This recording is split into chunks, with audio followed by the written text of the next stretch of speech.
President's budget request for the Department of Commerce, and I welcome you back. I look forward to hearing about your priorities and how your plans to achieve them under this President's budget request.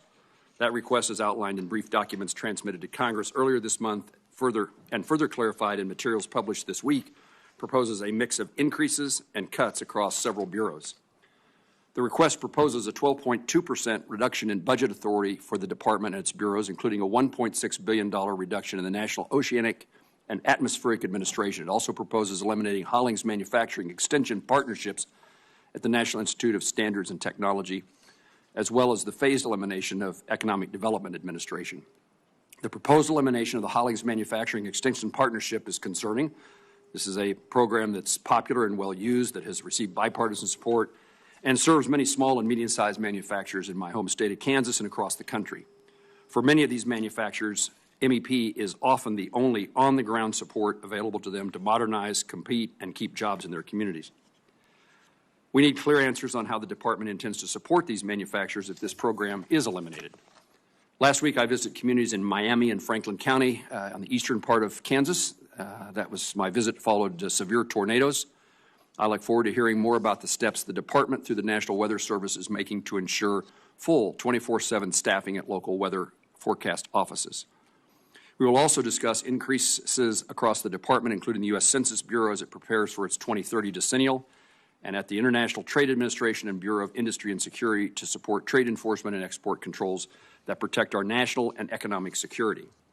Additionally, I look forward to an update. Mr. Secretary, I think we should have had an update prior to now based upon your commitment the last time we were together in February, but I look forward to an update today on the remaining $21 billion in non-deployed BEAD funding, including what progress has been made since the February hearing and how the department plans to move forward with these resources. Secretary Lutnick, thank you for your testimony today. I look forward to working with you throughout the appropriations process to ensure the Department of Commerce and its bureaus have the right level of federal resources to carry out its mission. I look forward to working with this subcommittee and the full committee to make sure we accomplish that goal. And Senator Van Hollen, you are now recognized for your opening statement. Thank you, Mr. Chairman. Mr. Secretary, I feel compelled to start today where we left off last time you were here in February, because you failed to respond to inquiries that we've made since that time. At that time, it had just come to light that you had totally misled the American people about certain aspects of your relationship with Jeffrey Epstein. I asked you then whether you would provide the committee with all records of your interactions with Jeffrey Epstein. You said you would consider it and that you had, quote, nothing to hide. Senator Merkley and I subsequently sent you a letter on February 27th asking if you would provide those documents and presenting certain questions. We've not heard a thing since then. I think the American people deserve transparency. You also failed to respond to a letter that I sent you on February 25th, along with Senators Wyden and Warren, regarding the agreement brokered by the Department of Commerce, in which the U.S. government provided funding for and acquired an ownership stake in USA Rare Earth Minerals. The deal was announced in conjunction with a $1.5 billion private fundraising effort for that company, brokered by your former firm, Cantor Fitzgerald. We presented a number of questions to you in that letter, have not gotten a response. You've also failed to answer questions for the record that we submitted after the hearing the chairman mentioned on February 20th, including basic questions regarding the BEAD program and export controls. And the committee has yet to receive the FY26 NOAA spending plan, which was due over a month ago. There's obviously a pattern here, failure to respond to basic inquiries, and that means rather than only look forward, we will have to revisit some of the issues that could have been addressed earlier. With regard to the fiscal year 27 budget plan before us today, it is like the rerun of a bad movie. Last year, you proposed eliminating the Economic Development Administration, the Minority Business Development Agency, and the Manufacturing Extension Partnership. You also proposed last year slashing funding for the National Institutes of Standards and Technology, NIST, and the National Oceanic and Atmospheric Administration, NOAA, and the International Trade Administration. Congress rejected those proposals then on a bipartisan basis because they would have undermined the very economic competitiveness and innovation this administration claims to champion. So what does the fiscal year 27 budget proposal do? The same thing you proposed last year. EDA proposed to be eliminated. MBDA eliminated. Maryland, the Manufacturing Extension Program, eliminated. NIST, cut by 54%. NOAA, cut by 27%. ITA, cut by 25%, even as the trade enforcement caseload is skyrocketing. These proposed cuts to important economic development programs come as consumer sentiment has fallen to 47.6%, the lowest reading in the 74-year history of the University of Michigan survey, lower than the worst of the Great Recession, lower than the worst of the post-COVID inflation crisis. These proposed cuts arrive as inflation just hit 3.3%, the highest level in 2 years, and gas prices are way up. GDP growth in the fourth quarter of last year came in at just 0.5%. And on trade, the illegal tariffs cost the American people $166 billion, estimated to mean $1,700 on average per American family, and they haven't gotten their money back. So, Mr. Secretary, you would think that we would see a budget that supports trade and economic growth, not one that would make things worse, not one that this committee rejected on a bipartisan basis. So I hope, Mr. Chairman, that the committee is once again able to work on a bipartisan basis here and put together a budget that meets the needs of the American people. I do look forward to your testimony, Mr. Secretary, and the questions. Thank you, Mr. Chairman. Senator Van Hollen, thank you. We will, in that regard. Secretary Lutnick, you are now recognized for your testimony. Welcome. Thank you. Chairman Moran, Ranking Member Van Hollen, and members of the subcommittee, it is an honor to join you here today. Over the past 15 months, President Trump has proven that the American economy is the strongest and most resilient in the world. When businesses look for places to expand manufacturing, drive innovation, and hire more workers, they decisively are choosing the United States. Micron, $200 billion investment in memory semiconductor manufacturing in Idaho, upstate New York, and Virginia. TSMC's $165 billion advanced manufacturing investment in America's semiconductor logic sector, and Texas Instruments' $60 billion investment for 7 U.S. semiconductor fabs across 3 manufacturing megasites in Texas and Utah are just a few examples of the Trump administration's commitment to driving semiconductor investment and bringing jobs back to the United States. I could spend our entire time together listing the record-setting commitments company after company and industry after industry have made to build in America. Trillions of dollars of capital investment are pouring into America, led by President Trump and the United States Department of Commerce. I am proud of the leadership role the Department of Commerce has played in providing the support and encouragement these businesses need to revive American manufacturing, and we have only just begun.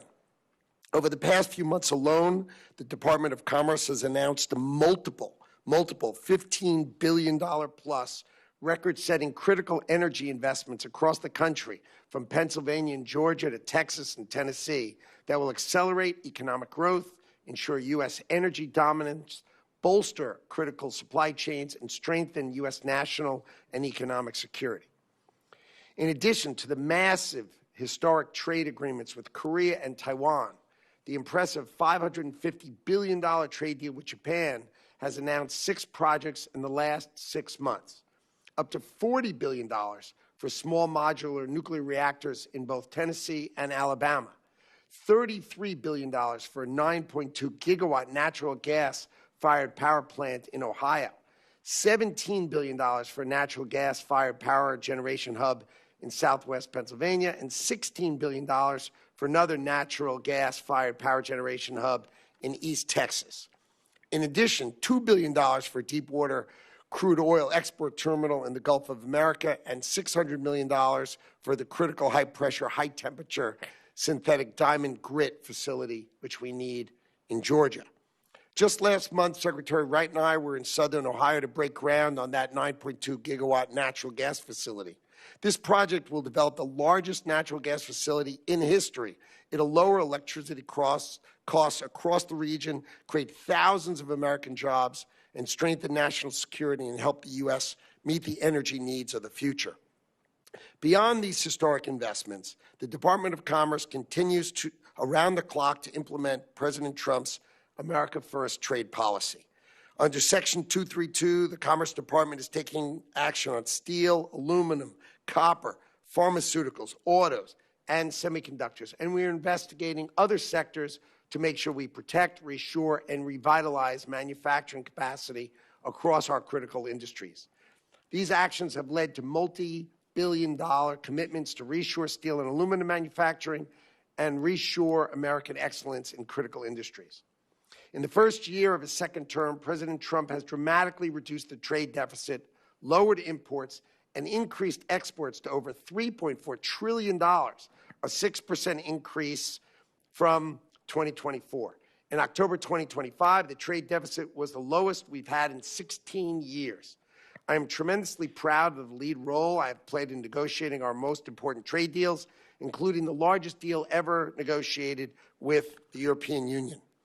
BIS works hand in hand with the Department of Health and Homeland Services, arranged historic agreements to lower our cost of drugs and our most favored nation deals. And I'm happy to report the pharmaceutical industry has committed $400 billion to America. ITA has helped Boeing and Wabtec and led $244 billion of contracts for America as compared to the Biden industry's $17 billion. So for far too long, our nation was mired in the status quo, leaving American consumers and producers alike with unfair, poorly implemented trade agreements, outsourced jobs, and paltry investments. And President Trump is committed to ushering in a golden age of domestic commerce, bringing jobs back to the United States, and that's exactly what he's done in the first 15 months of this administration. I look forward to working with you as the department continues to spur economic growth and secure unprecedented prosperity for the American people. Let me begin with where we left off in February. I was expecting something concrete from the department. At that February 10 hearing, you committed to using the remaining $21 billion in BEAD, non-deployed funds, and to conduct listening sessions with stakeholders to determine the best use.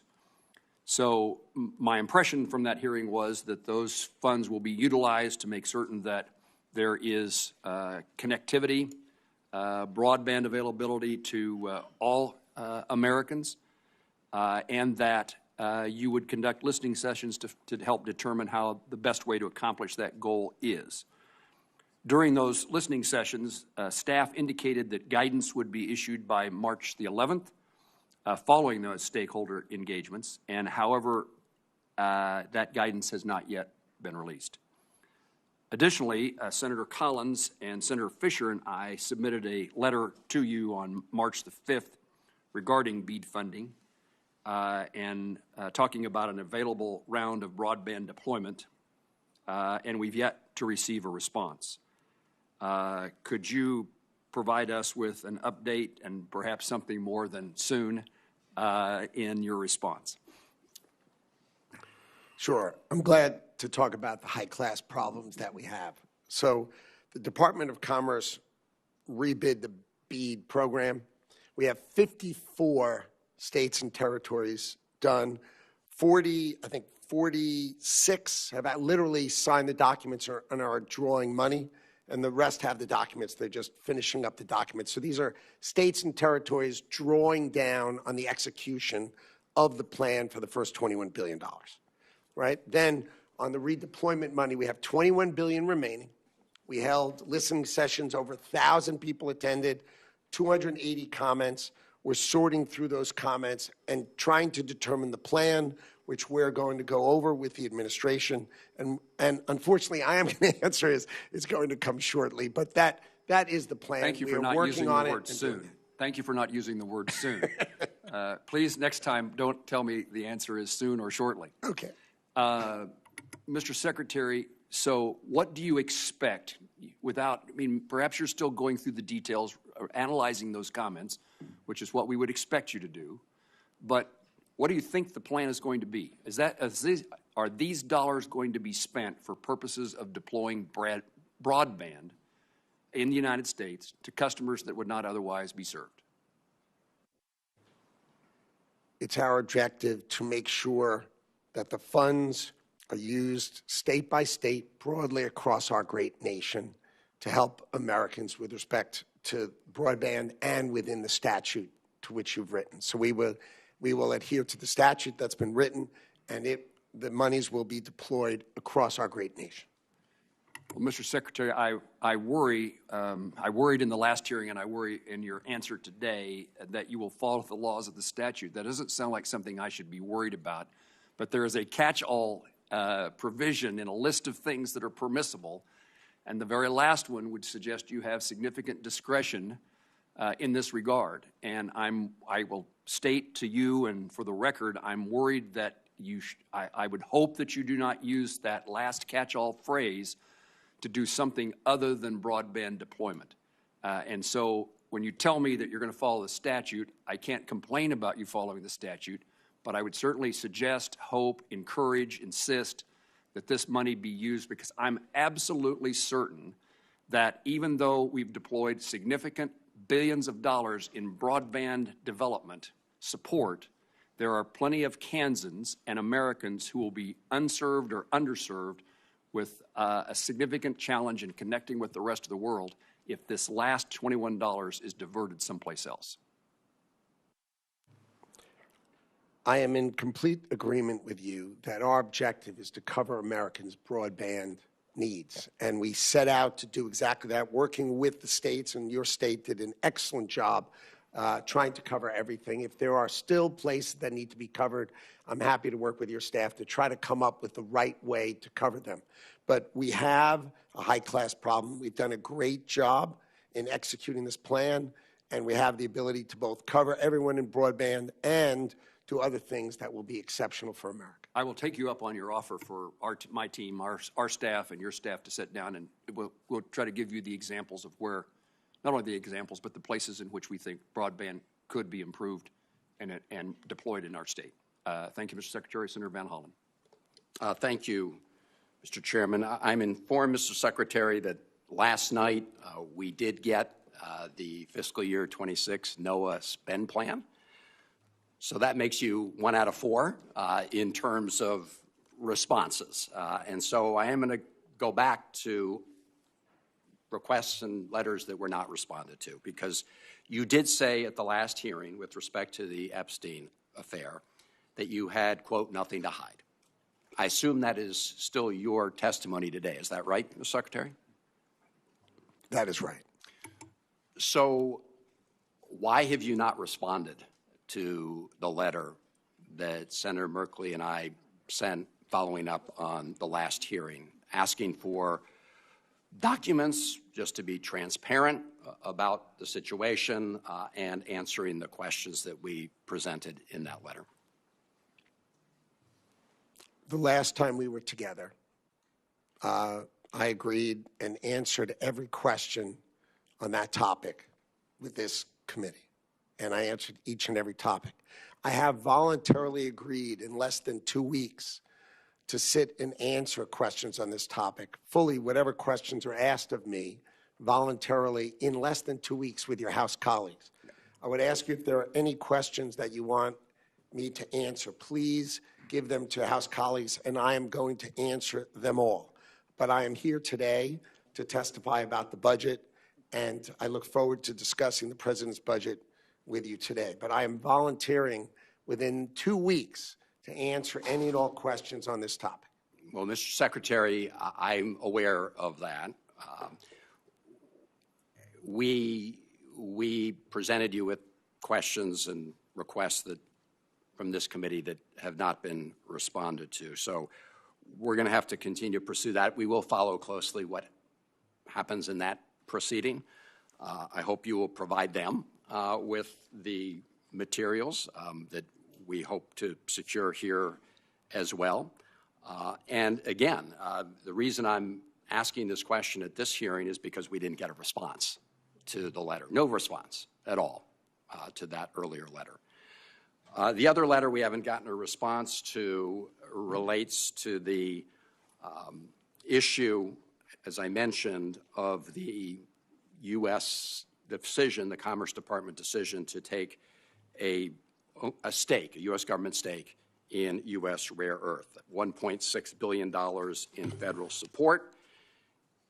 And according to reports, the Rare Earth's own CEO publicly said that this deal originated in a November 2025 conversation between yourself and herself with no formal application, no public solicitation, and no competitive process. Is that accurate? I met the executives of USA Rare Earth, introduced to me by a gentleman named Ken Moelis, who is a famous banker who has a firm by his own name. And so he brought the deal to us because it is well known that China has weaponized rare earths and critical minerals against the country, and it is very important for the United States to unleash our ability to do rare earths, critical minerals, and magnets. And USA Rare Earth has a mine-to-magnet integrated model, and that was interesting. It was presented to me by Ken Moelis, and then I introduced them to the CHIPS team to pursue the transaction. Yeah. So, Mr. Secretary, I have no complaint with the decision to take some U.S. ownership stake in exchange for the investment, something that some of us encourage the Biden administration to do in strategic sectors, like this one, certain others.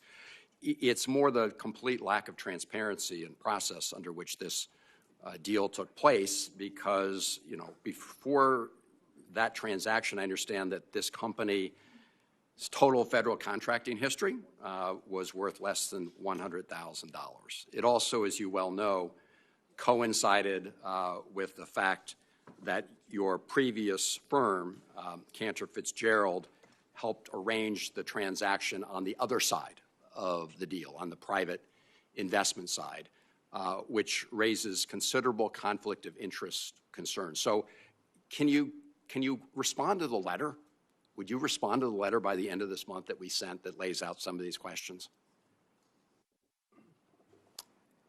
I will take another look at the letter and see if we can work together to resolve your issues. I would appreciate that, Mr. Secretary, because it would, you know, again, I want to look at this year's budget too. And the challenge we've got here is when we present you questions, the Chairman mentioned some of the things he's asked about, and we get no answers. That's a real problem. And it means that we are going to spend more time focusing on the things that you didn't respond to when we want to focus on the future. Thank you, Mr. Chairman. Thank you, Senator. Senator Capito. Thank you, Mr. Chairman, and thank you, Mr. Secretary, for being here. I won't ask another bead question, but I will. I think every time you've come, I've asked you that question, but I do want to say that I heartily agree with what the chairman is saying. I'm going to be talking with my Broadband Council folks tomorrow, and I wish I could give them something more specific on the non-deployment funds. So as soon as that comes, and I hope it will adhere to, there are going to be places that are still left uncovered, and there's going to be infrastructure that still needs to be built and to support the new structures of the future to keep everybody connected into the future. So I hope those non-deployment funds can stay within our respective states. So I'm anxious to hear how you do that. So I appreciate that. I wanted to ask about NOAA. You mentioned in your written statement, you said $135 million increase above enacted level for NOAA's shipbuilding and unmanned systems. So we know they have an aging fleet. They have rising repair needs. They're also new and low-cost, rapidly deployable technologies, unmanned systems that are currently available. How do you, we asked you to explicitly in the 2026 bill, directed NOAA to integrate these autonomous platforms. So I'm glad to see you're accelerating that. What kind of execution plan do you have here, and what capabilities are you prioritizing? I mean, we are very excited about the prospects that we've been discussing on unmanned.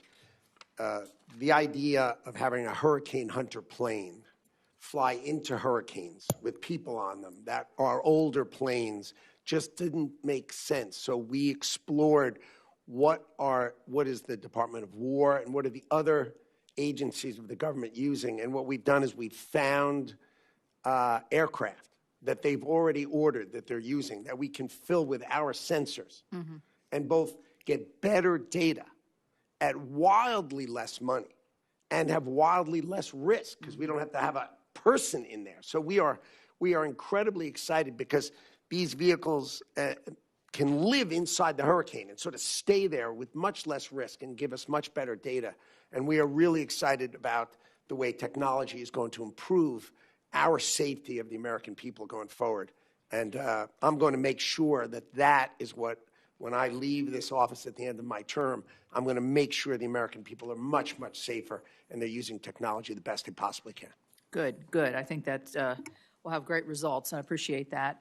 The Manufacturing Extension Partnership Program, which is used by small and medium-sized businesses and manufacturers, certainly in our state, it helps us with technical specialists and allows our businesses to compete globally. The budget, again, has suggested severe cuts to the program, I believe, that did last year, but we restored those. What can you tell me about the department and about the Manufacturing Extension Program? So the awards are given out quarterly, and they continue basically just the same, right? So every quarter they come up, and we're distributing the money as you've appropriated correctly. The issue with the program is the Inspector General's reports were very, very critical of the way these programs had been run in the past, right? They said that there was, it wasn't accurate what they were saying they were using the money for, and its effect, they were overpaying, these hubs were overpaying the executives, and there were all sorts of problems. So we want to clean those problems up. And remember, this program was set up in the late 80s. Right. And really high-tech advanced manufacturing is much better now. I think we need to reimagine it, and I'd really like to sit together on talking about how to reimagine it. I think that would be very effective. Have you begun to do that now, or is that just something into the future? Well, if you appropriate funds, we will do exactly that. So yes, of course, we have thought about it because you did appropriate funds last year, and we need to do it better. If you appropriate funds to us, because it's advanced manufacturing, and America's got 18, as you've heard President Trump say, $18 trillion of advanced manufacturing coming. But if you appropriate funds, we will do it effectively and efficiently and really think about it. And I'd love to work with your team to re-examine the way to do that. That would be great. And I will say congratulations on the announcements of a lot of the energy development. I just noticed one glaring problem there. You're in Ohio and Pennsylvania and Alabama. There's at least one state, 2 states, 3 states missing from that list. So we look forward to seeing you spread that around. And as you probably know, I've been very involved in my other responsibilities over on the Environment and Public Works Committee, working with my Democrat counterparts there to try to come together for a permitting reform bipartisan bill, which I think many of the projects that you're working on and can expand to would really be, would benefit greatly from us coming together on that. Thank you very much. Senator Capito and others in the committee, my suggestion based upon the Secretary's response to your question about MEP is that we invite the Inspector General to come visit with us and learn about any challenges that the Inspector General finds in the program. And if those, as they exist, we would fix them, and because I think there's broad support for getting MEP. If there's something wrong that in the organization of the program, we want to fix it. So we'll get the information necessary for members of this subcommittee and the committee to have an understanding of any challenges the program faces. Make sure it's Senator Shaheen. It is. Senator Shaheen. Yes, thank you, and great idea, Mr. Chairman. Thank you, Mr. Secretary, for being here today. Last year, according to the World Travel and Tourism Council, the United States saw a 5.5% decline in international visitors. We were the only major economy to see any decline. In my home state of New Hampshire, tourism is the second largest industry, both by revenue and it supports 70,000 jobs. Canada has long been our largest share of foreign visitors, but last year we saw a 30% drop in Canadian tourism, largely due to the loss of trust and goodwill because of this administration's rhetoric around Canada. Secretary Lutnick, last week you said about Canada's economic strategy, and I quote, "They suck." I believe your spokesperson then said this was about Canada's economy leeching off of the U.S. How does insulting our closest ally and neighbor help the businesses in my state of New Hampshire and states all across this country who are hurting because of the loss of Canadian business and tourism? Canada's economy leans on the incredible $30 trillion economy of America. But there's no doubt about that, Mr. Secretary. But insulting our closest ally and neighbor who provides a lot of business, we have a lot of businesses in New Hampshire, small businesses who work on both sides of the border. We have all those Canadian visitors who are not coming because of your comments and comments by the administration. How does that help our economy? It is outrageous that Canada will not put U.S. spirits on the shelf.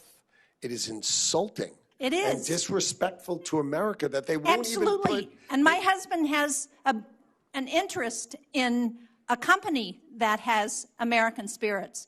And they won't do it because of the insults from this president and comments like yours. So I want to go on to another question. But can I have just one small comment, which is dairy is treated so badly, and your state cares about dairy, and we are trying desperately to get them to live to the deal that they have on USMCA and stop treating our dairy farmers so poorly, and your state cares about that, and we are fighting for that. We do, but we are not going to get agreement when we keep insulting people. When we have allies and partners, we should try and work with them, not insult them. And I find your rhetoric insulting to the people in my state who are working so hard to try and ensure that they can do business. I want to move on to BEAD and the non-deployment funds because Secretary Lutnick, as I said the last time you were here, Senator Collins and I led the negotiations around the bipartisan infrastructure law and those broadband provisions. And when we enacted BEAD into law, as Chairman Moran said, we understood that any remaining funds after broadband deployment would be used for adoption. New Hampshire was promised nearly $200 million in BEAD funding, yet only $18.6 million has been awarded for deployment.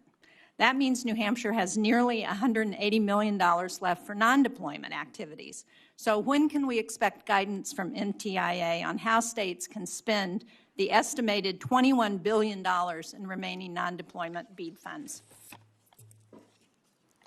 We finished our listening tour. We took the comments, over 280 comments and 1,000 people who spoke to us. We are narrowing the gap. We will make sure that we are covering all broadband access, and we will have a plan that we would be happy to discuss with you, as I said, within the coming months. And do you have a deadline for when you're hoping to get that plan to us? My Other than soon? Well, my objective was to start by getting the money out and getting America the benefit of the bargain, which we've done, right? 54 states and territories executed and out the door finally, right? This is getting the money out the door. But I would expect over the next 2 months we will have our plan in place, and we will be happy to discuss it with you. Okay. I only have a few seconds left, but in your confirmation hearing last year, you said that the United States needed to stop China from, and I quote, using our tools to compete with us. And you specifically called out U.S. companies for advancing Beijing's AI ambitions. Since then, the administration has allowed powerful chips to be exported to China. Can you assure us today that the administration is going to stop those chip sales to China that would advance its military modernization? We heard yesterday at the Armed Services Committee from Admiral Paparo, who expressed concern about China being able to access those advanced chips?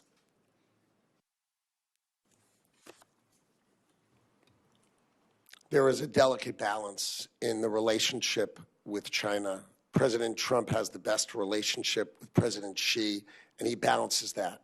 I want to be crystal clear. We are not selling our best chips to China under any circumstance. We are not even selling the best scale of chips, meaning they're called Blackwell. They're not even that brand. This is multi-years ago, and there's that balance, and I understand that balance, but the president understands it the best, and he is trying to balance in between there. I would tell you they have not bought any as of today. Well, I'm out of time, Mr. Secretary, but I would urge you to look at the intelligence on the chips, because that is not what the intelligence says about what we are selling to China. Thank you, Mr. Chairman. Senator Sheen, thank you. We're pleased by the presence of the full committee chairman. I recognize Senator Collins. Thank you, Mr. Chairman. Welcome, Secretary Lutnick. It's good to see you. It probably won't surprise you that my first two questions for you have to do with the lobster industry. And I want to thank you for joining with the Department of Agriculture and putting a spotlight on American-produced seafood and recognizing the need for more help in that area. As you're well aware, back in fiscal year 22, Congress included language in the appropriations legislation that imposed a moratorium through 2028 on new NOAA regulations affecting the American lobster fishery to provide more time for additional research and data collection on the North Atlantic right whale, and also to prevent essentially what would have occurred, the closure of the lobster fishery. With the moratorium on right whale regulations set to expire in 2028, NOAA must soon begin the rulemaking process. I'm asking today for your commitment to ensure that the department will work with the lobster sector. They are the best stewards imaginable, and also with me and the rest of the Maine and New Hampshire delegation to ensure that future regulatory actions will fully incorporate the most current population data for right whales, real-time monitoring technologies, and region-specific risk assessments rather than relying on outdated assumptions that may no longer reflect the actual right whale distribution or fishing patterns. I hope to be considered the greatest friend of the lobstermen, who are a great asset. And you know, I think that they are a great asset to our country. I had the pleasure when I was last over in the United Kingdom of going out and having them serve us Maine lobster in the United Kingdom, because it was important, because we opened that market. It had never been done before. So this was opening that market for our great lobster fishermen. We promise you that we will use the best data and the most precise data to make sure that our decisions are right for America, and they need to be right for the lobstermen of Maine. That is, clearly, we should not be using outdated data. We should use the best data, and to make sure that we are protecting and doing the right thing for our great lobstermen. Thank you so much for that commitment and for what you've already done. I want to mention a specific technology that the department has been pushing. It's called ropeless gear. The problem is that it remains prohibitively expensive, and it's also very challenging from an operational perspective, particularly for our smaller lobster boats. Lobster men and women have also stated to me that the technology poses safety risks to them. What investments is NOAA making in alternative scalable risk reduction technologies, such as weak links so that the line can break, reduced line lengths, enhanced gear marking, and real-time tracking systems, which could achieve the kinds of meaningful conservation and protective benefits for the right whale without putting our small boat operators at risk or putting them out of business because of the cost of this ropeless gear. My point is we shouldn't just focus on one kind of technology. The industry has all sorts of ideas, and I hope that you will commit to looking beyond just ropeless gear. That is an easy commitment for us. We will never pick just one winner. That makes no sense for America. The key to America is great innovation. Someone who comes up with an interesting idea that's very expensive, I understand, and maybe for some big lobster boats, that would be great. But you need to cover all of America. And I am happy to engage with you to make sure we are examining all ways that we can be better, and there needs to be economically reasonable ways to be better. Everything can't just be, well, that's a good idea, but it's darn expensive. That's just not the American way, and it's not the Department of Commerce's way, and it's not NOAA's way. Thank you so much for those words and that commitment. And finally, the proposed budget would eliminate the Economic Development Administration. EDA has been such an important source of investment in Maine. It's supported our working waterfronts. It's helped our small businesses.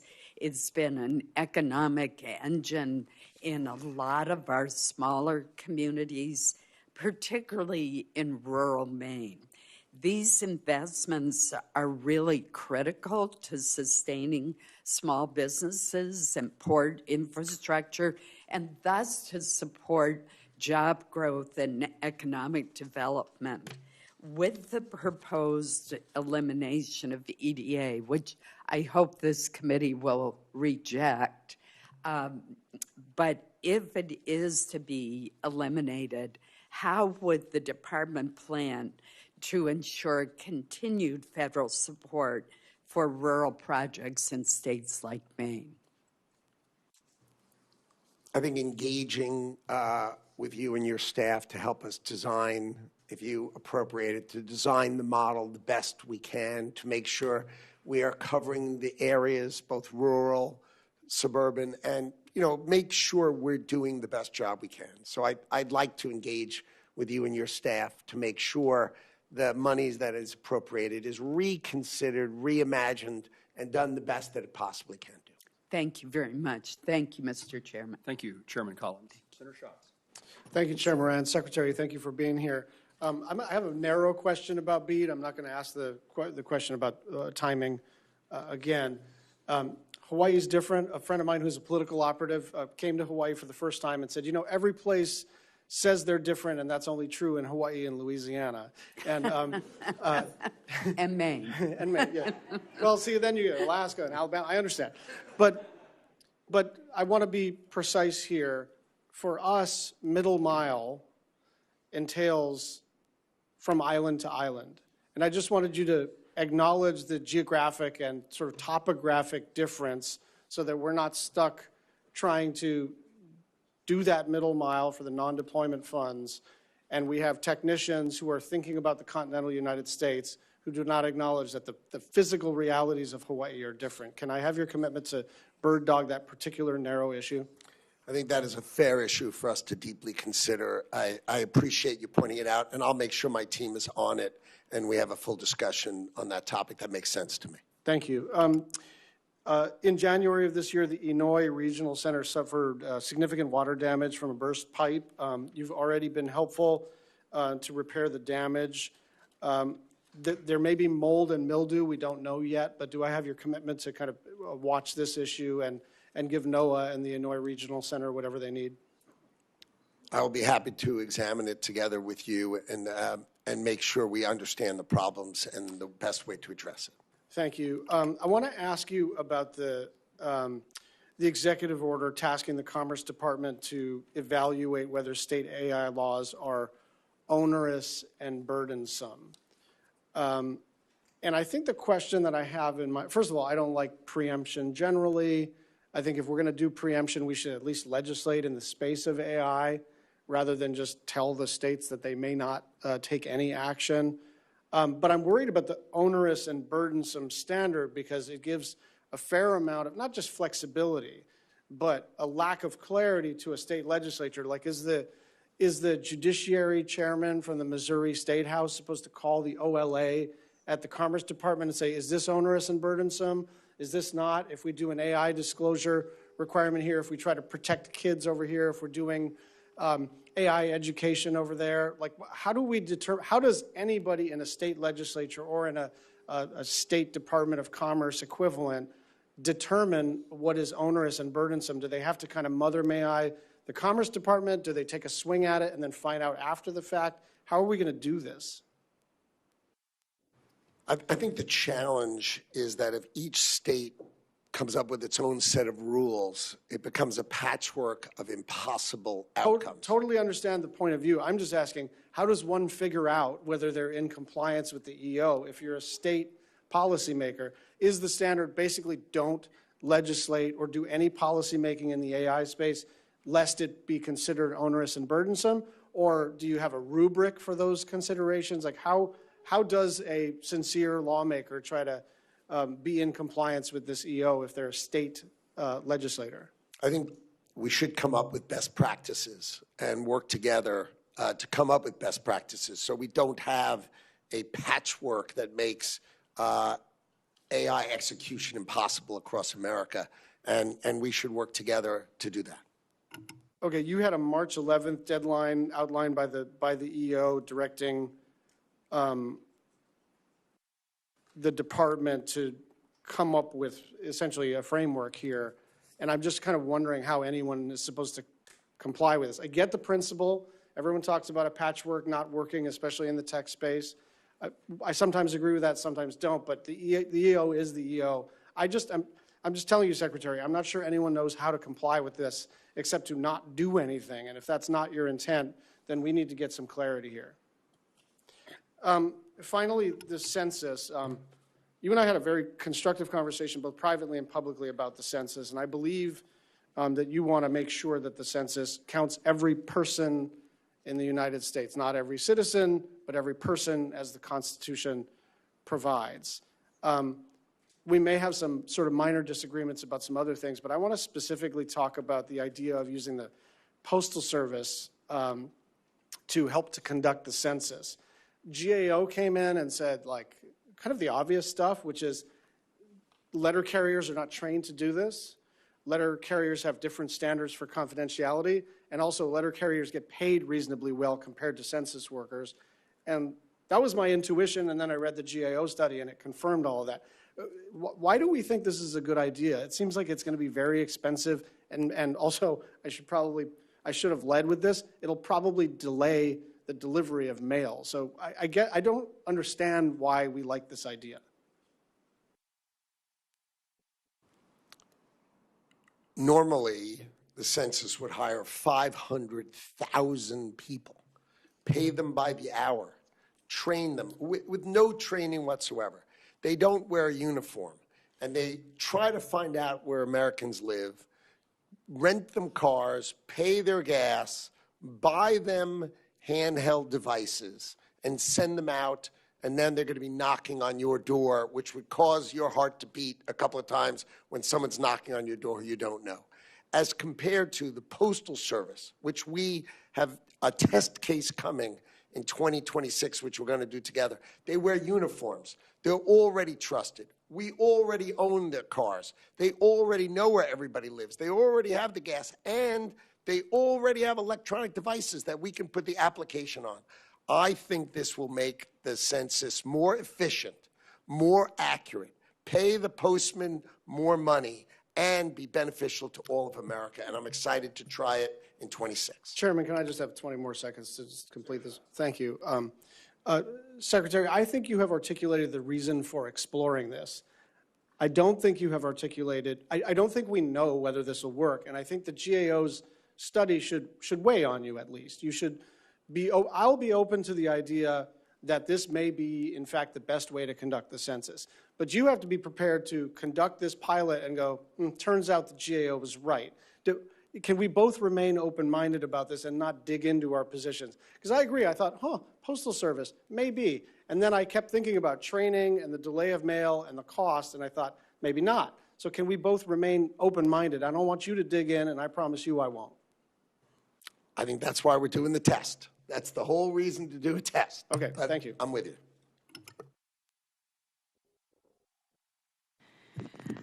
Mr. Secretary, thank you for being here today. It's great to see you. I want to just start right in on NOAA and listing the rice whale in the Gulf of America as an endangered species. That happened in 2019. However, an in-depth peer review that came out and was published in December raised an important question about, is it an actual distinct population from the wide-ranging and abundant brood whale? I can't emphasize enough the implications of misclassifying these whales as endangered. The listing created a substantial national security risk, which you and the entire Endangered Species Committee recently highlighted.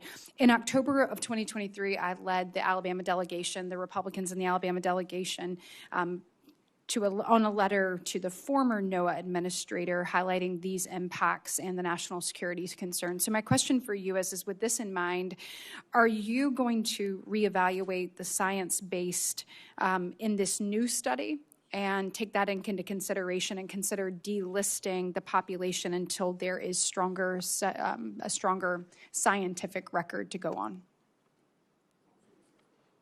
Thank you, Senator. Nice to see you. Very nice to see you. It is important that we use the best science. It is vital, and the points you're raising are exactly right? The Rice's whale, is it actually a different species? Right, and the Brutus whale. And we need to study that, and if it is not, we need to stop the nonsense of treating something as if it's endangered when, of course, it's plentiful. So that's study. That's research, but not done with the research that was done in the past, which was biased. Let's do it correctly, and let's get the answers. And I think we will be on the same side of that page. We want to do it correctly. We want to do it honestly. And we don't want something that is inappropriate in the way of our fishermen and our energy, because we are the Department of Commerce. We need America to thrive and succeed. We need the Gulf of America to thrive and succeed. We need the Alabama fishermen to thrive and succeed, and we are on side, and we will make sure that we will use science honestly to make sure that's the outcome and not what has previously been seen as bias. Thank you so much, Mr. Secretary. And just in follow up to that, recognizing that the National Marine Fisheries Service has a significant research budget, will you commit to any of that funding being used to validate the limited amount of research that formed the basis for designating this? And will you make sure that we use the funds available to do exactly what you just said in your previous answer? Sounds right to me. Okay. Thank you. I'm going to shift for a moment. I'd like to address the department's critical role in the collection and dissemination of life-saving information during severe weather events. In recent years, we have just witnessed unthinkable devastation. I'm thinking specifically about July 4th of last year in Texas. You and I probably use a weather app to know what the weather is, and we know that there is really very limited information with regards to showing us how significant particularly flooding can be. Senator Peter Welch and I have a bill, the Water Research Optimization Act, that I hope that this body will really take a look at. But in addition to that, the University of Alabama and the National Water Center work hand in glove, obviously with NOAA, to make sure that we can have better data and inform people better in the future. And I think they are really on the cutting edge there. I know delivering that information is a challenge, but I think it is critical that it not be buried in government bureaucracy, but that we actually utilize it to inform people better and make people's lives better and safer. So are there any efforts underway to partner with private weather industry to bring flood inundation mapping directly to the public? I think that's an area that we are beginning to explore, try to figure out how we can do better. Obviously, the key part of the National Weather Service is safety for Americans, and we need to use all resources that are possible to do the best job we can. I think the people at the National Weather Service are really, these are extraordinary Americans, and they work their tails off to protect us, and I am honored to lead them. And they really, this hurricane season was the most accurate and earliest warning ever, and I'm really proud of what they've accomplished. And by the end of our term, we will automate. We will work hard together with your water center in your state, and we will work hard to do the best we possibly can. Thank you. And in closing, I appreciate the additional commitment when it comes to severe weather. We have pockets of Alabama that do not have the proper radar. We are working diligently to close that gap, and certainly hope that you'll help us do that. Thank you. Senator Britt, thank you. Senator Coons. Thank you, Mr. Chairman. Mr. Secretary, 4 quick questions about the MEP and NIST, the Patent and Trademark Office, and AI chips. On MEP, my understanding, I wasn't here for it, another hearing, but Chairman Moran, Senator Capito expressed concerns about the future of the Manufacturing Extension Partnership. As you know, I come out of a manufacturing family and experience. I saw how it helps small manufacturing companies in Delaware work more efficiently and compete more effectively.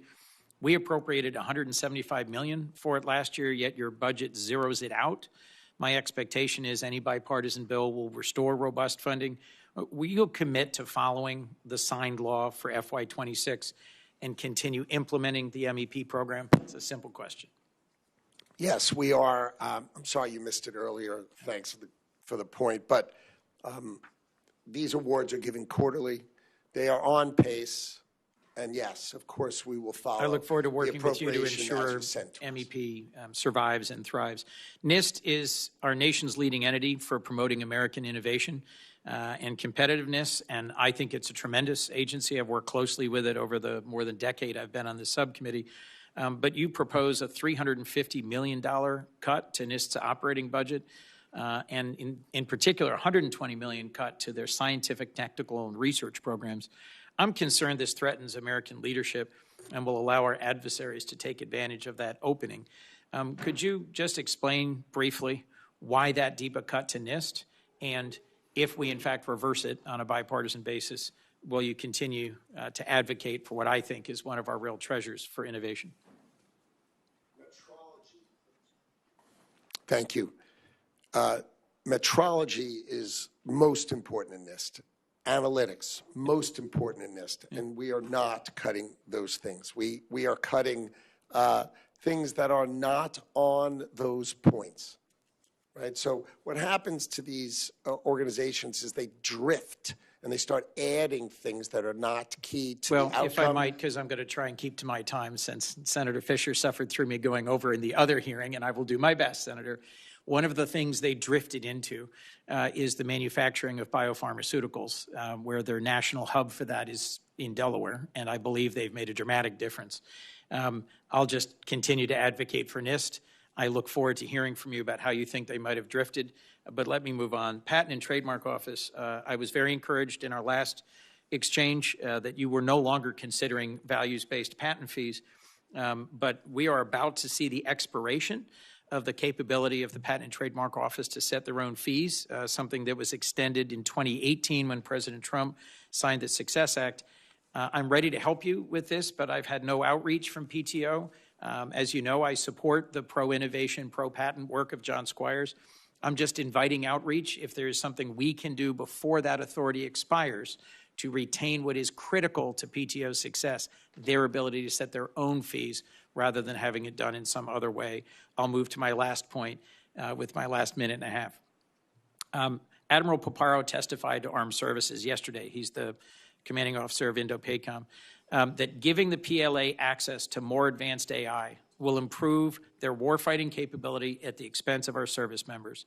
And despite that, the administration approved the export of H200 chips in January, chips that are 6 times more powerful than the previously approved H20s and significantly more powerful than anything the Chinese are making. Can you tell us how many H200s have been licensed for export, how many more you intend to license, and what makes you confident that any chips sold to a company like Alibaba will stay out of the hands of the PLA? The process is those chips, the H200 chips, which are not Blackwell, meaning they're not in the top We're not category. giving them the absolute best, the most cutting edge, but we're giving them incredibly powerful chips that they don't otherwise have access to. We're not talking about a commercial interest. We're talking about the Chinese Communist Party and the People's Liberation Army, which is our #1 military adversary on earth. You may continue. Their cloud companies, my understanding is their cloud companies want to buy these chips. Of course they do. And central government has not let them, Chinese central government has not let them as of yet buy the chips because they're trying to keep their investment focused on their own domestic industry. So that's my understanding of what's happening. So we have not sold them chips as of yet. So no H200s have been sold to PRC-affiliated companies or companies that we, frankly, given their rules and how they operate, can expect will then be handed on to the PLA. That's my understanding as I sit here with you today. That's encouraging because, bluntly, the dual-use policy in China means that anything that goes to a commercial entity is accessible to the military. I hope that we will reverse the decision and not license any H200 sales. Thank you, Mr. Chairman. Senator Coons, I won't cut into Senator Fisher's time, but in your absence, one of the answers from the Secretary and MEP on MEP was an IG report showing problems. And my suggestion, or what I'm going to plan to do, is to ask IG to come visit with members of this subcommittee. If there are problems, we can modify maybe some of the concerns of the department and the administration so that we can move forward in our usual bipartisan support of this program. Senator Fisher. Thank you, Mr. Chairman. Senator Coons, to be honest with you, I followed your example in our previous hearing. Mr. Secretary, welcome. Nebraska saw one of the most dramatic reductions in the BEAD allocation of $405 million to its NTIA-approved final proposal, which only spends $45 million. After administrative costs, around $340 million remain, and Nebraskans need guidance on how they may use those dollars to further the goals of the BEAD program in my state. More than a month after NTIA delayed releasing guidance for how states may use these dollars, the guidance has not yet been released. So, Mr. Secretary, what steps has the Department of Commerce and NTIA taken to effectuate the goals of the BEAD program as it relates to the use of those non-deployment funds? Nice to see you, Senator. Good to see you, sir. So we set out to have a listening tour. We had over 1,000 people participate, over 280 comments. We are focused on those comments to make sure we are both going to make sure that we cover all broadband access requirements so that each state has made sure they covered everyone. And then we will have a new program coming out, and I've testified here before. Over the next 2 months, we will come out with our plan, and then I'm happy to sit and talk with you about how best to serve your state. That would be great. I worked really hard on that infrastructure bill to make sure we could get funding to deploy broadband across my state. So it's disappointing to see the funding that hasn't been deployed yet.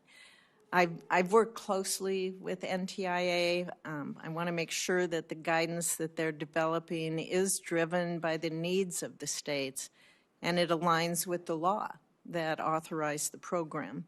Connectivity-supported precision agriculture operations is the prime example, I think, of potential eligible use for those non-deployment dollars that falls squarely within the bounds of the law, which emphasizes connectivity that enables, quote, economic development and modern digital applications. And last December, I led my colleagues in the Nebraska delegation in sending a letter to Assistant Secretary Roth urging the administration to allow states to retain that unspent BEAD money, encouraging NTIA to clarify that precision agriculture connectivity constitutes an eligible use of the remaining BEAD funds. Would you agree, sir, that connectivity enabling precision agriculture is consistent with the goals of the BEAD program? That's an important topic, and we are researching it and looking at it as you've suggested. And I think it's really interesting, and it is very much a part of our topic of conversation. Okay. Hope to continue to visit with you about that. I know NTIA has received a lot of volume of feedback on that. As NTIA continues to implement the BEAD program, one of my foremost priorities is to ensure that every dollar spent on broadband deployment is going to be maximized. And to that end, I secured a provision in the law that authorized the BEAD program that would require the FCC to create and continually refresh a mapping tool, the broadband funding map, to maximize responsible use of those federal dollars. And since I authored report language in appropriations bills also that directs them to do that, how are the Department of Commerce and the NTIA working together with the FCC to ensure that broadband deployment efforts, particularly under BEAD, are harmonized across all the federal agencies? Your leadership on that topic was very important, and we are working hard to make sure that we are integrating our information and our data with those maps so they can be the best they can be. Have you had, I guess, a positive experience in reaching out to the other federal agencies and trying to make sure that it is harmonized, though? I think that's true. I think we feel good about it. I will weigh back in again and we can have a conversation about it, but what's come up to me has been positive so far. I haven't heard anything otherwise. Okay. Thank you very much. Thank you, Mr. Chair. Mr. Fisher, thank you. Senator Van Hollen. Thank you, Mr. Chairman. Mr. Secretary, I want to turn to some of the efforts of the Bureau of Industry and Security.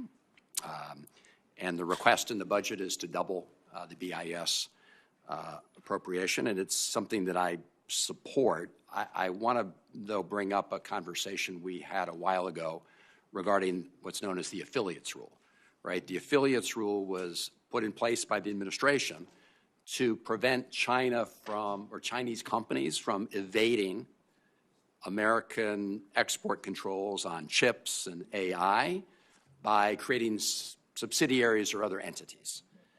It was essentially designed to close loopholes, and it was something that I thought was a good idea. Unfortunately, was then traded away or terminated by the Trump administration. At least for a year, it was suspended. I think it was suspended this last November for 1 year. So my question is, if we're going to provide these additional funds to BIS to undertake this kind of work, can you commit that we will reinstate the affiliates rule to try to prevent the export of high-end U.S. technology to China, including for potential use by the Chinese military? Thank you. Our trade relationship with China is very complex. It's led by President Trump and his relationship with President Xi, but there is a trade team led by Secretary Bessent and Ambassador Greer who are focused on that, and I focus on the rest of the world. So, the idea that there is balance to figure that out, I agree that the affiliates rule is a smart thing for the United States of America to consider, but it is part of the balance of that full trade agreement, which those other leaders in our administration are driving, and I am part of that team. Well, Mr. Secretary, I it's interesting because I think I mentioned before that when I ask other members of the administration, they say to ask the other guy. And so we get into this circle and no answers because everybody I talk to agrees that we should apply the affiliates rule. But we have not yet reinstated it. Let me turn to an issue on which I expect Hope will agree, which is increasing recreational fishing off the Maryland coast, a local matter. Earlier this month, NOAA informed the Mid-Atlantic states and relevant Fisheries Council and Commission that the agency would not be ready to implement new measures to increase the recreational catch of prized black sea bass and summer flounder. Now, the states have been working on these changes for more than 8 months to increase the catch by 20%, which would be a good deal for recreational fishermen, and all of the other stakeholders, including the Mid-Atlantic Fisheries Council and the Atlantic States Marine Fisheries Commission, have signed off. And they've sent letters to you on this matter saying that we can increase the recreational catch without doing any harm to this resource.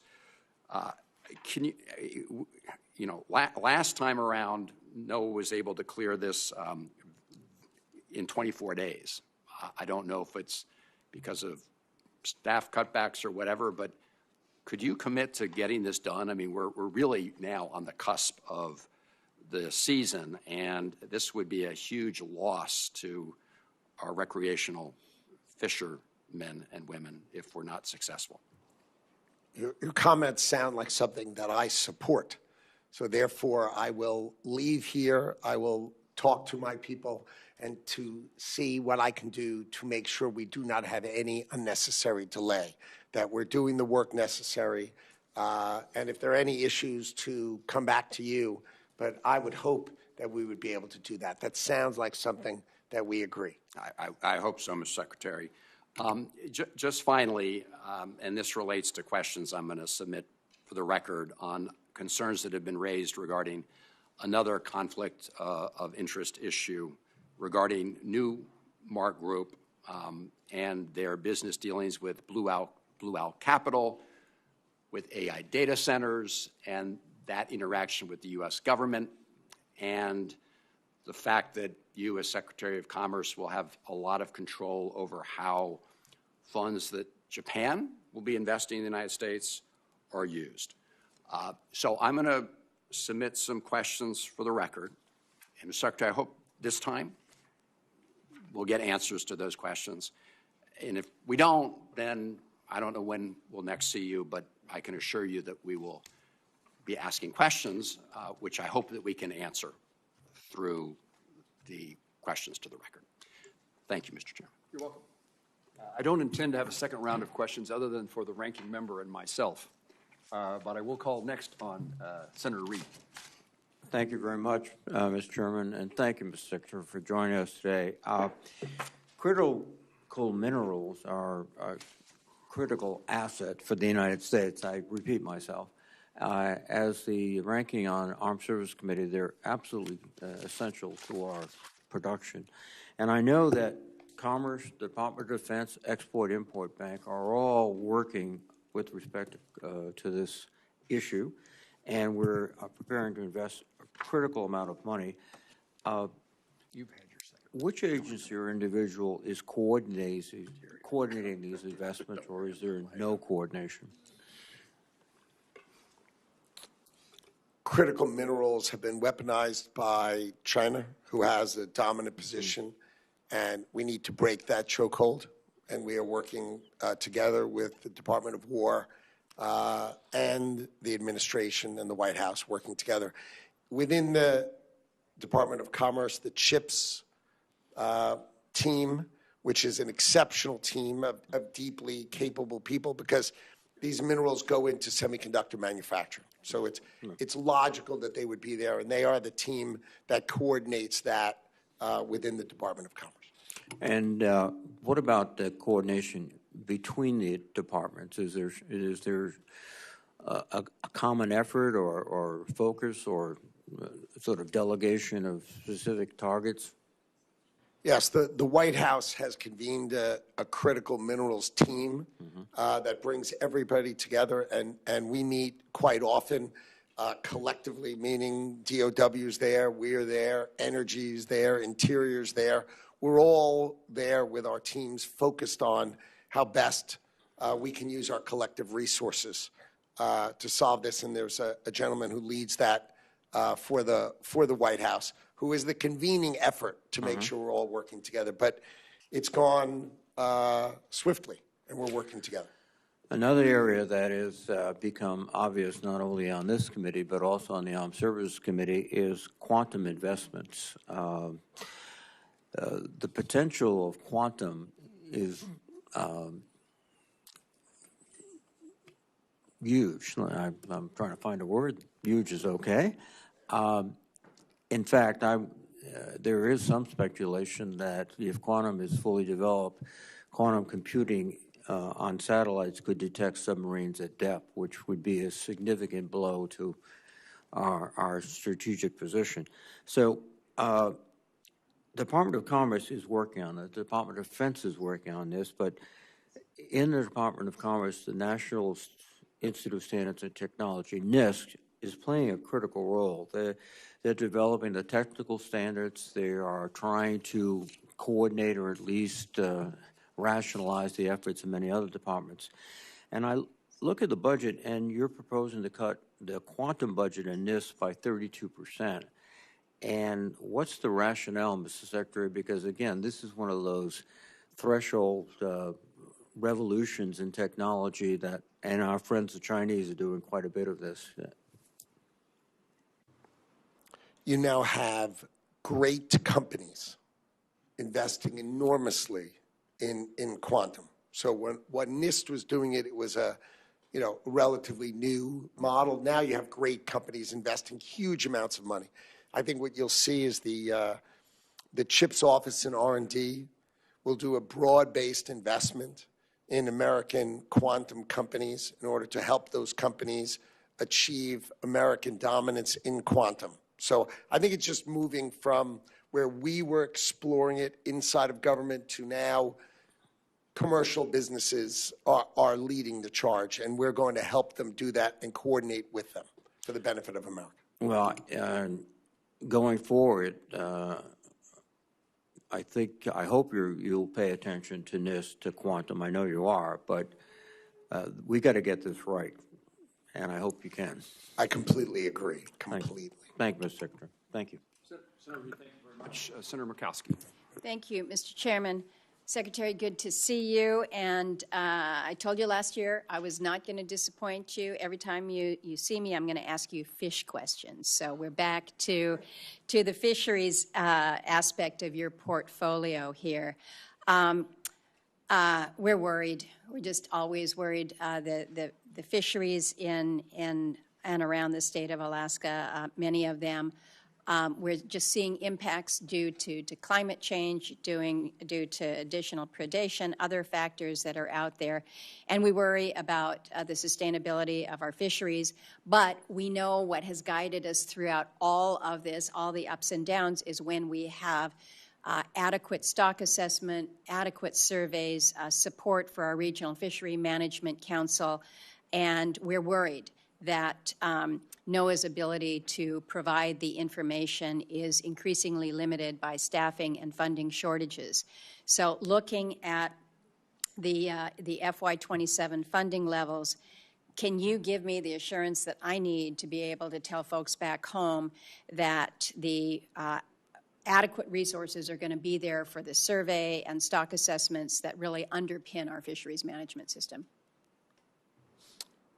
Yes, thanks for the question. And yes, we will make sure we have appropriate resources necessary to make sure we have the best assessments so that your fishermen can be successful. We don't want to constrain them.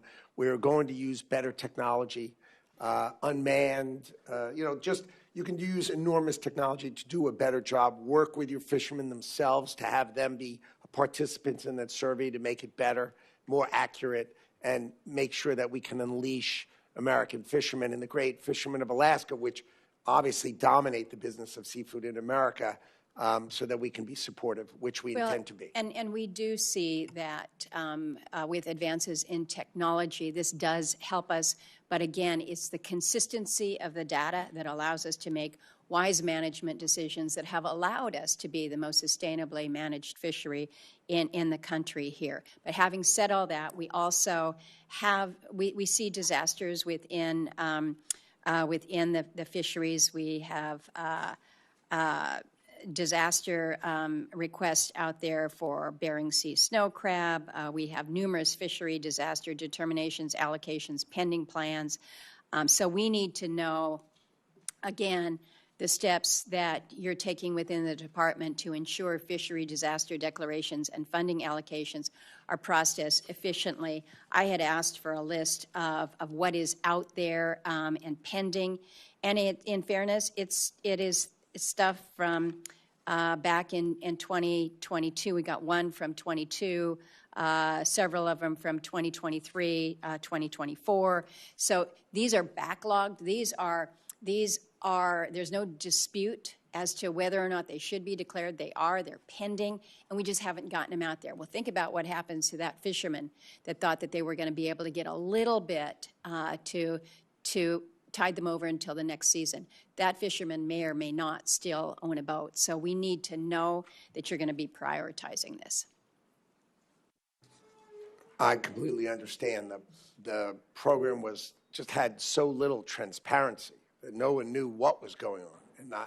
And I am committed to changing that model, making sure it is transparent, because I understand if a fisherman can't fish, that is the definition of a disaster. Yeah.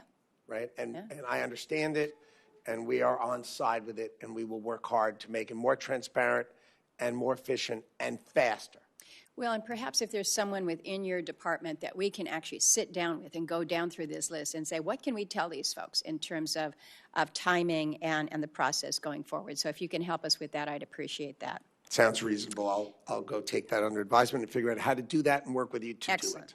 And the same would also go with regards to finalizing grants and contracts. Apparently, you were asked in a previous hearing about delays in finalizing some grants. You said that there were no grants or contracts that had been delayed, but we're still hearing from constituents that many are pending final approval before funding can be dispersed. So again, if we can just touch glove with your folks to give you some specifics to have us work through some of these lists, I think that would be helpful if you'd be willing to do that.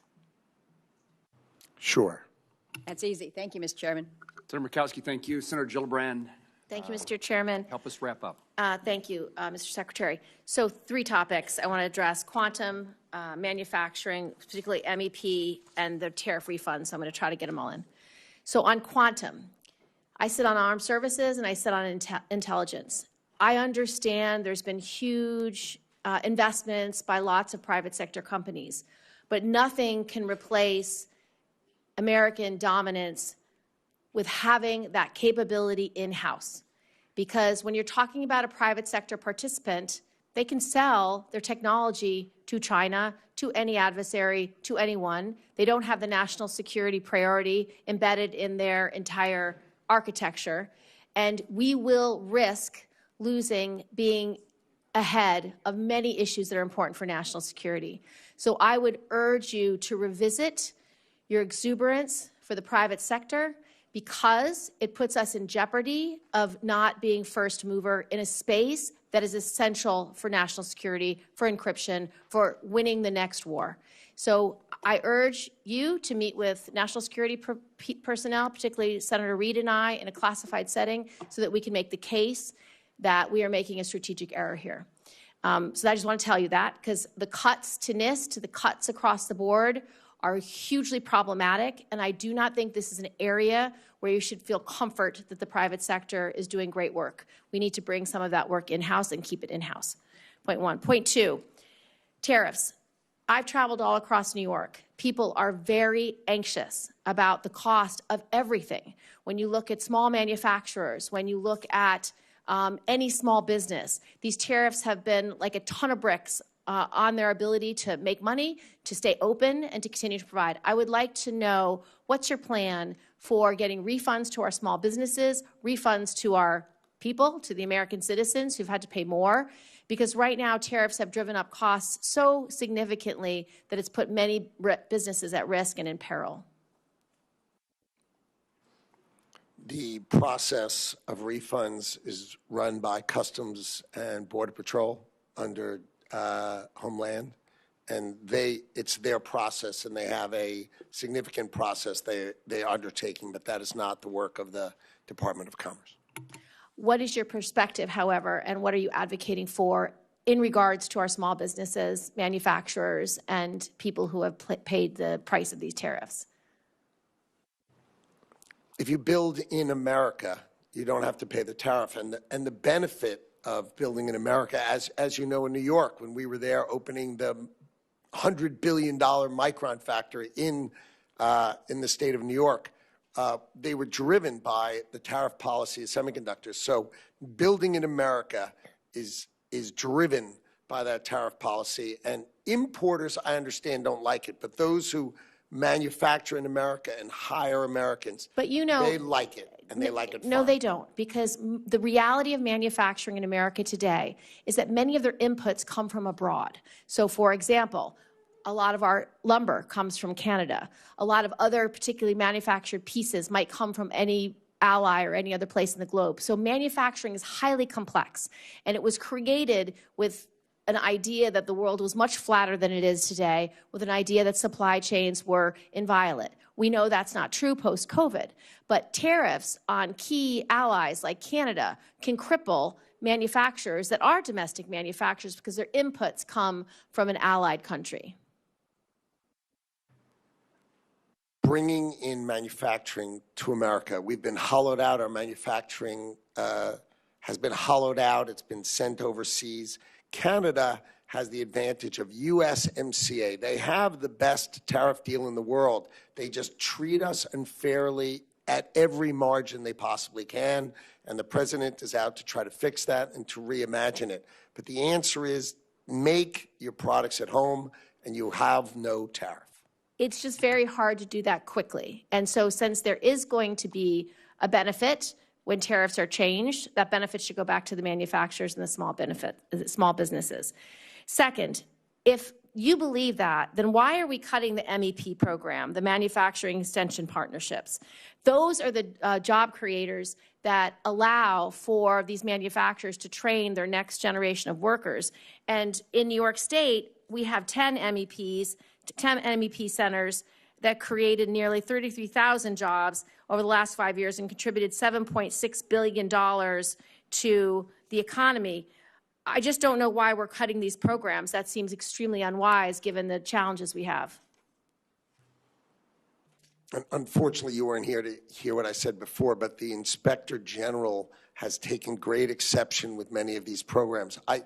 The program was started in the late 80s for advanced manufacturing. I don't take issue with figuring out how to do it right. But when it's been done wrong, it needs to be cleaned up. There were all sorts of reports about excess of compensation and those statistics. The Inspector General challenged the statistics and said they weren't right. I think if we got it right, we could find a way to do these well for America. Well, I would urge you to come to New York, and I will show you how we got it right. Thank you, Mr. Chairman. Senator Gillibrand, in your absence, I announced we're going to ask the IG to come talk to us as members of the committee to find out the challenges or difficulties that they discovered, if they did, that the Secretary talked about, and work to get a MEP program that is satisfactory to all of us. Senator Peters. Great. Thank you, Mr. Chairman. Secretary Lutnick, welcome. Mr. Lutnick, you may recall that at last year's hearing, my very first question for you at that hearing was about staffing cuts at the National Weather Service and how I was concerned about the direction of the agency and basically its continued ability to protect public safety, which is a primary focus of what they do. So I'm frustrated that today that I have to ask you once again about the very same topic. As you may know, on March 6th, a severe storm devastated southwestern Michigan, and it claimed the lives of 4 people. This fatal storm produced 4 separate tornadoes, one of which was the strongest tornado to hit Michigan in nearly 50 years.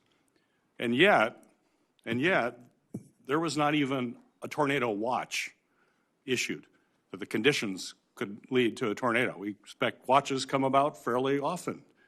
No watch in this situation beforehand. But even more damning than the fact that there was not even a watch to alert citizens to be prepared and to have some situational awareness, the Weather Service failed to issue a tornado warning until a full 5 minutes after the first tornado touched down. And by the time that the warning actually happened, it had already torn through a home in Niles, Michigan, and unfortunately, a 12-year-old boy was killed as a result of that tornado before the warning even went up. So this was a serious failure on the part of the Weather Service, but we must work together to make sure that it doesn't happen now. I think that's the least that we can do in the wake of this tragedy. So my first question to you is, in common, is I really want to get to the bottom of how this happened in the first place. In an attempt to do that, I reached out to the Weather Service Director Graham on March 13th, requesting in writing answers to a number of questions regarding the incident, and hope that we could get that answer within 30 days. 30 days have come and gone. So my first question to you is, given that you oversee the Weather Service, will you work with me to get a written response to these questions as soon as possible? When there is loss of life, it is terrible, and there's no other way to say it. But I will not allow the National Weather Service to be politicized. There was a warning. Whoever told you there was not a warning has given you a bad fact. And there was, of course, a warning. We are at the National Weather Service 24/7. We do not have staffing issues. We are 24/7 across this great nation because the job of the National Weather Service is to protect the safety of America. Tornadoes are very, very difficult. They are horrible. They don't get much warning. It is very difficult, right? So, the question, there was a warning. I mentioned there was a warning. It was 5 minutes after the tornado hit and after a young man, or a boy, rather, was killed. There was no watch. But my question to you is, we want written answer. I want to get to the bottom of this. I'm about facts. I think you're about facts. I've always had those kinds of conversations. I'm just trying to get facts here. I'm not trying to politicize. This is something that we need to figure out. If there were problems or some oversight or whatever it may be, I don't know what it is. I don't want to speculate until I get facts. Will you get us those answers? That's all I ask. It's a very simple question. If I could get answers to the questions we're posed. If we both agree it's non-politicized, let's just get to the bottom of it. Let's do it together. Right. I'd be happy to do it with you and your staff and get together so that we can be better. There's nothing we can do about the past. We can be better. The National Weather Service is here to protect and defend us. So will we get those continue answers? To do that. So does that mean you'll help me get those answers in writing as we've requested? I'm happy to work with you. I appreciate that. I appreciate it. Second, it's my understanding that the Weather Service is putting together an after-action report to analyze, obviously, what went wrong. They want to do a better job, too. I know the men and women of the Weather Service care deeply about their job. They're professionals and they care. Will you ensure that this report comes to fruition first, and further, do you commit to sharing it with Congress so then we can actually work on those next steps in a thoughtful, fact-based way? I'm happy to leave here, go back and examine where we are with respect to that report and have a conversation with you with respect to that report. Great, thank you. Lastly, it's my understanding that the Warn-On forecast, the agency's most cutting-edge modeling system, was not operational on March 6th due to resource constraints, is basically what we've been told. Either now or in a follow-up, would you please explain to the subcommittee what resources would be necessary to fully operationalize the Warn-On forecast system, as to why there was that shortfall, what we may have to do here in Congress to make sure that that doesn't happen in the future? I hear you, and I'll look into that when I'm not sitting next to you. I appreciate it. Secretary, when you, I passed time. Can I have one more question without objection, Mr. Chairman? Thank you, Mr. Chairman. When you testified in front of this committee in February, you committed to meet with me on changes in the Census Bureau that have made to the 2026 census test, which, as you know, is a key planning step to ensure we have an accurate census in 2030. Unfortunately, 2 months later, we still haven't sat down to discuss the test and preparations for that census. So just quickly, will you commit to meeting with me in the next 2 weeks, if possible, or as soon as possible, to talk about the census? I have a number of issues that I'm concerned about, and I would love to have that conversation with you, and we can work together to make sure that the 2030 census is carried off the way it should be. Sure. Thank you. I'm about to bring this hearing to a conclusion after I ask a few more questions. Let me make sure that none of my colleagues want to ask. Senator Gillibrand. I have some specific questions, but if you prefer, I can submit them to the record. So I ask unanimous consent to submit some QFRs You are so for the record. Thank you, Senator Gillibrand. Thank So you. ordered. Thank you.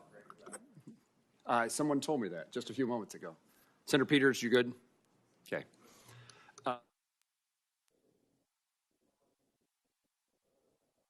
Try to wrap up with a handful of just quick, brief questions, things I want to highlight. First of all, NTIA, when this broadband program was created, I was the ranking member of this subcommittee. Senator Shaheen was the chairwoman of this subcommittee. There was a debate about where these additional broadband programs should go, who was going to provide the money, what agency.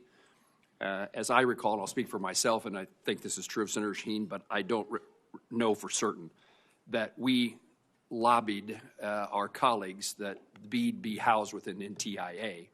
And one of my rationales for taking that position, because there's other agencies that are involved in broadband deployment, was that we'd have the opportunity to oversee and have the capability of having conversations as appropriators for the Department of Commerce and therefore for NTIA.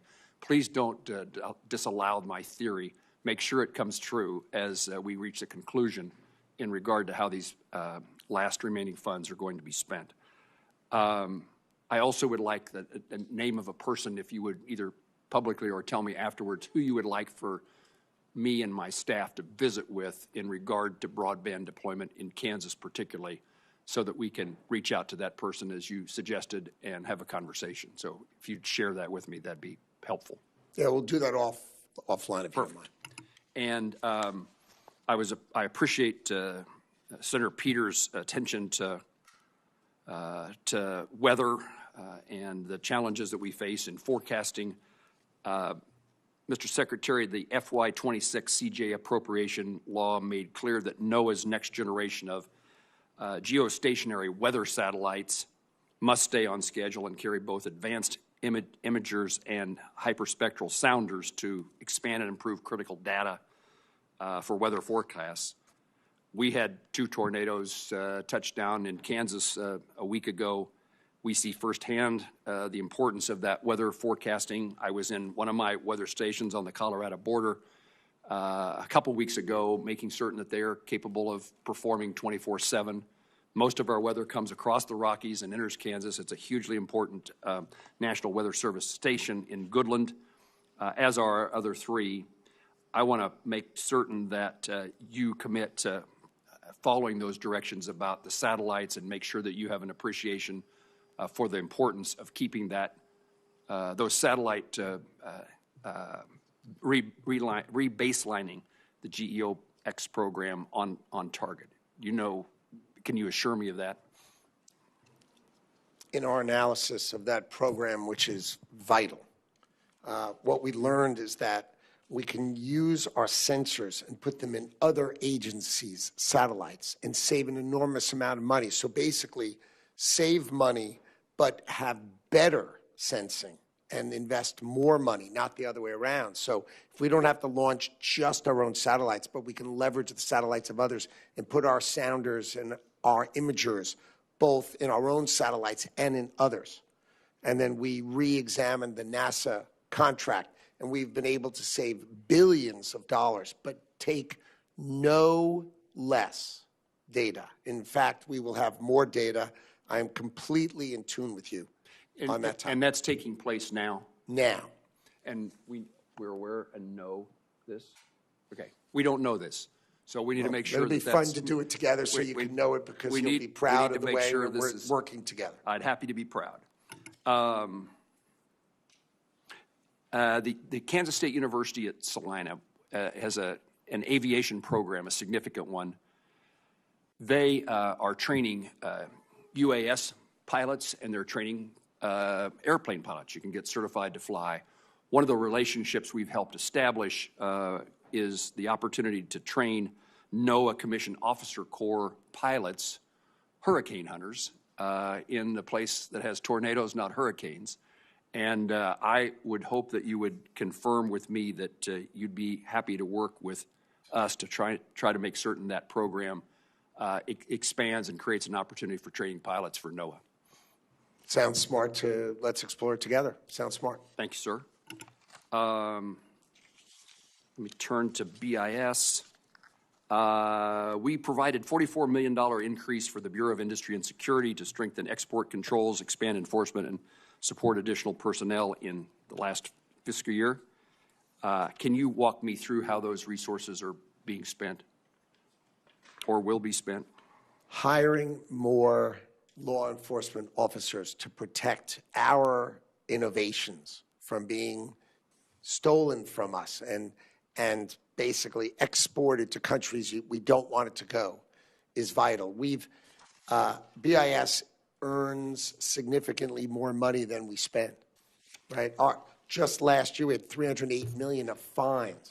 This year already, we expect over $250 million in fines. So this is more police officers, great economics. And these are intellectual police officers. These aren't on the beat. These are thinking about who's trying to steal our chips, right? And who's trying to get our best innovations and take it for their use against America. So that BIS is the front line of that. It's been incredibly effective. We're just going to hire more, basically, intellectual police officers. Mr. Secretary, store away the fact that I'm interested in helping you accomplish those goals.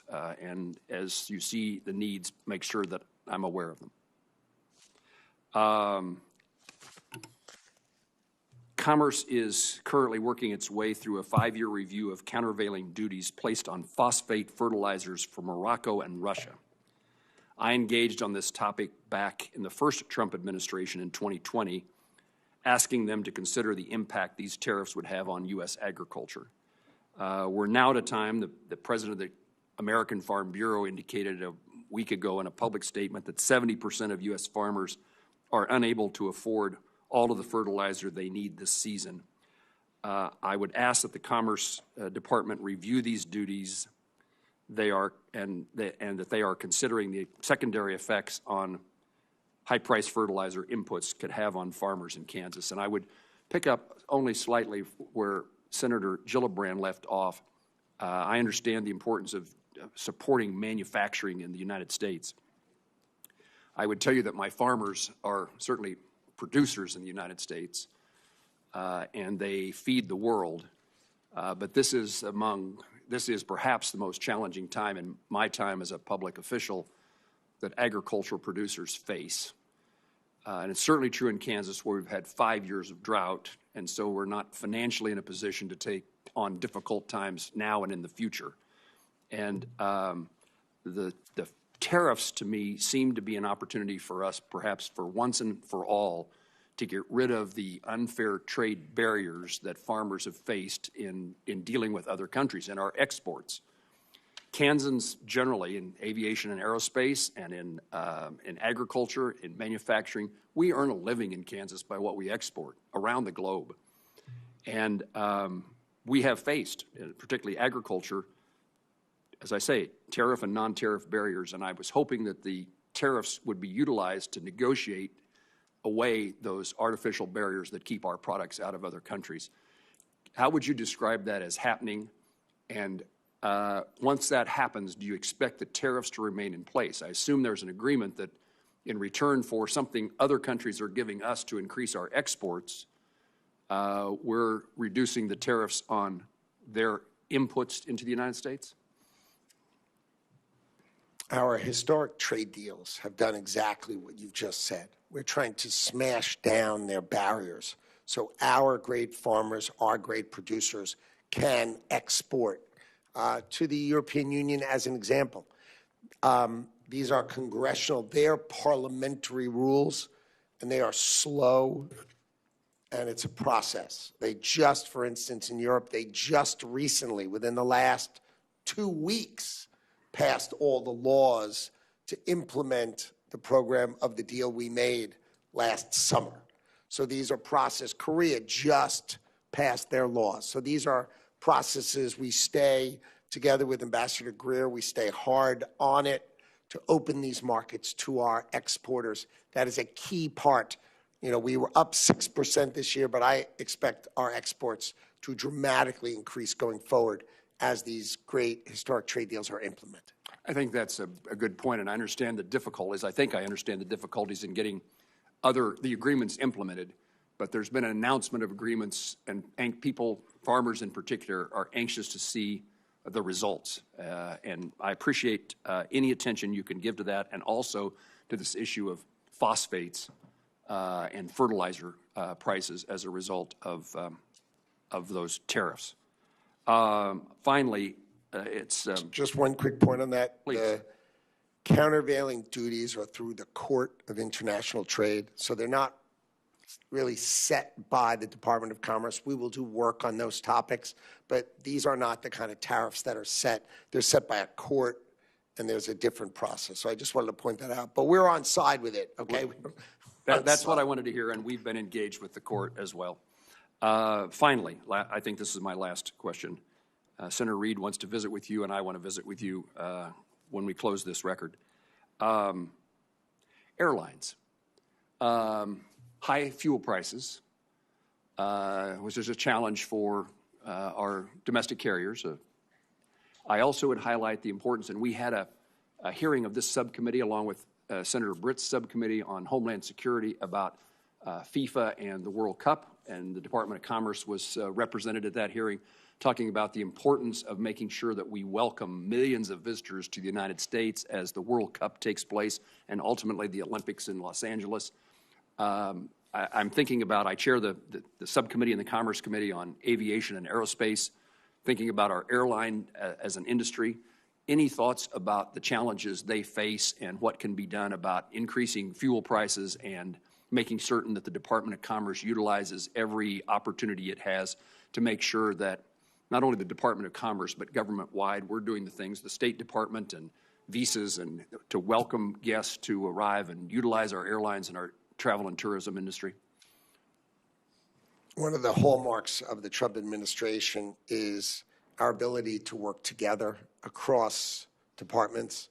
And each of the topics you raised, there are working groups where we all get together. We were just doing,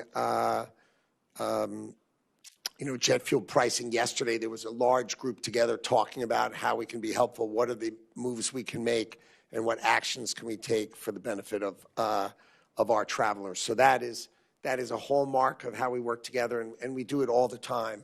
And I'd be glad to sit and talk to you about how we do it. I'll tie these two, agriculture and aviation, together and tell you that I chair a caucus in the United States Senate on SAF, Sustainable Aviation Fuel, designed to help agriculture producers have another market in renewable fuels, but also to assist airlines as they try to enter these blends into their aviation fuel. And in your interagency task force, if you could put a word in for the opportunity, and mostly there we're talking about a Treasury issue, something called 45Z. Thank you, Mr. Secretary. Anything you'd like to add? I just want to thank you again for your hospitality here today, and I appreciate spending the day with you. Thank you. It's only been a morning.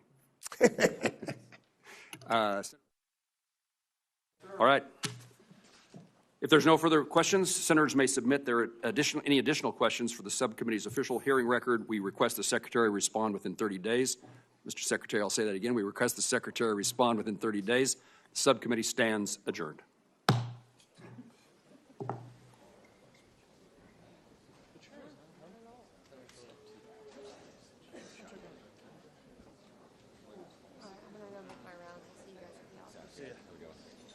I'm gonna run.